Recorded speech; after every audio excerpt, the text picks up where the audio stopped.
ζητούν εθελόδουλα, δήθεν ρεαλιστικά, να διαγράψουμε πατρίδες και δικαιώματα, να θυσιάσουμε το μέλλον για μια πρόσκαιρη, προκαταδικασμένη επιβίωση. Απαντούμε με την διαχρονική πατριωτική γλώσσα της ΕΔΕΚ. Αυτά τα χώματα δεν είναι προσπόληση. Γι' αυτό και δηλώνουμε κατηγορηματικά. Δεν πρόκειται να διαπραγματευτούμε την ιστορία μας.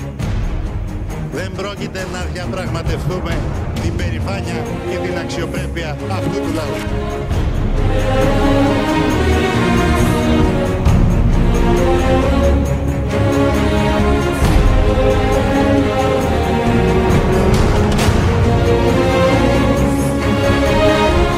Δεν μπορεί να είναι μέρος η ενσωμάτωση ενός συστήματος που έχει χρεοκοπήσει.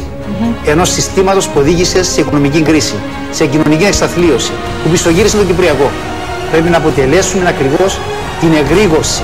Πρέπει να αποτελέσουμε ακριβώς την αφύπνιση αυτού του λαού. Θα πρέπει χωρίς λαϊκισμούς, με τεκμηριωμένες προτάσεις και θέσεις, ναι, να συγκρουστούμε με το κατάστημα. Να κάνουμε ρήξη με το κατάστημα. Να κάνουμε ανατροπές.